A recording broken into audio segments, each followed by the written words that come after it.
L'histoire se passe en 1999. Samy, jeune franco-marocain de 17 ans, est envoyé chez son cousin au Maroc par son père qui souhaite ainsi le punir de ses mauvaises actions. Samy ne rêve que d'une chose, revenir en France pour retrouver son amoureuse. Il vole alors un bœuf, celui du roi Hassan II, pour financer son voyage. C'est l'histoire du film Le Veau d'Or, le nouveau long métrage d'Hassan Legzouli, qui est notre invité. Bonsoir à vous, merci d'être avec nous. On regarde sans plus attendre la bande-annonce. Tu parles pas avec les gens en arabe, parle au moins en berbère avec les Belges. C'est un fantôme comme toutes les femmes d'ici de toute façon. C'est mieux que c'est Roubaix, en France. Tu as été expulsé par des Français.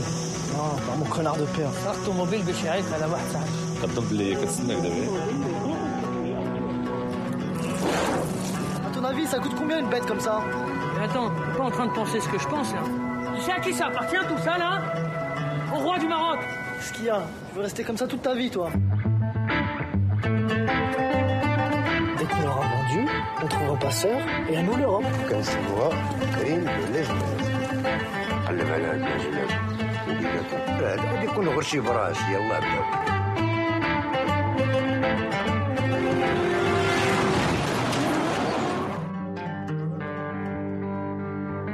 الله القديم رجع.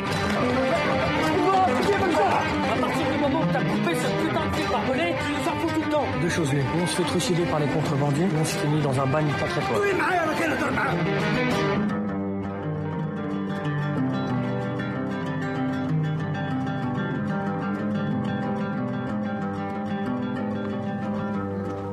Viens, toi aussi tu vas me lâcher?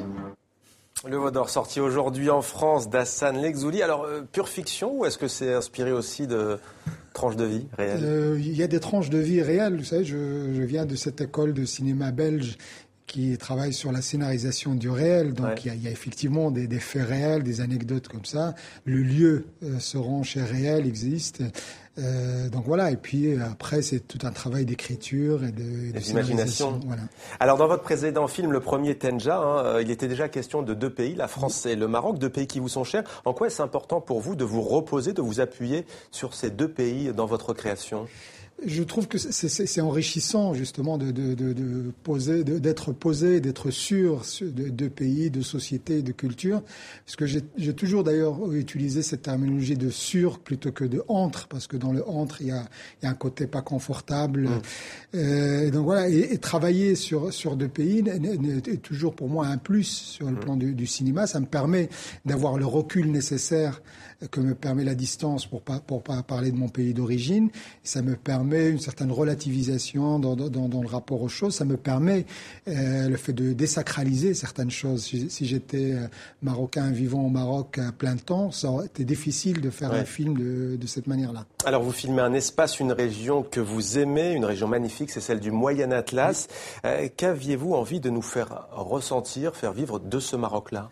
Je suis natif de cette région-là et c'est vraiment le territoire dans lequel je me sens chez moi, presque sens animal. Il y a un rapport à l'espace, il y a un rapport à une certaine sérénité dans cet espace qui est vraiment un autre Maroc, ce que l'époque du protectorat appelait le Maroc inutile, qu'il est resté d'ailleurs, et où il y a ce peuple berbère qui est vraiment une autre mentalité, un autre rapport à la vie. Voilà, et c'est quelque chose qui, moi, m'imprègne. Je suis très imprégné par ça, et ça revient à chaque fois dans mon cinéma. Et je trouve que le cinéma, c'est un art de l'espace, et l'espace marocain, en l'occurrence celui de Moyen Atlas, se prête vraiment. Alors Samy et son cousin vont être poursuivis par deux policiers. C'est assez rocambolesque. On a pu apercevoir la bande-annonce. Le Veau d'Or se rapproche du coup du western avec ses paysages fabuleux. Il y a une symbiose entre les personnages. Le décor, pourquoi ce choix ? Ce choix, il y a ces deux policiers, c'est un système, c'est dans son absurdité, le fameux Marzen qui a atteint son apogée au temps de Hassan II, dont l'artisan était ce fameux ministre de l'Intérieur, Delis El-Basri. Et moi, ces deux personnages de policiers m'ont été inspirés par un grand écrivain marocain, Delis Shraibi, dans un livre qui s'appelle Une enquête au pays, qui racontait déjà l'histoire de deux policiers qui partent dans un village berbère pour enquêter sur un certain intellectuel. Donc voilà, il y a, et tout ça pour raconter un peu cette absurdité de tout un système. cette double langage, en quelque sorte. Et en quelques mots, pourquoi avoir conclu le film sur la mort d'Hassan II? Parce que c'est un tournant pour votre pays d'origine, le Maroc? Oui, parce que c'est un tournant pour un pays comme le Maroc qui n'a connu depuis son indépendance que Hassan II, parce que c'est un tournant pour une génération qui est la mienne, qui n'ont connu que Hassan II. Et puis c'est dans cette idée aussi, nous savions ce que nous avons laissé derrière nous, et nous ne savons pas ce qui va nous arriver, d'où cette image des policiers qui partent dans le décor mais qui restent en suspens. Hassan Legzouli, réalisateur du film Le Vaudeur, sorti aujourd'hui en France, sorti le printemps prochain au Maroc. Merci à vous d'avoir répondu à nos questions, Hassan Legzouli. Merci à vous.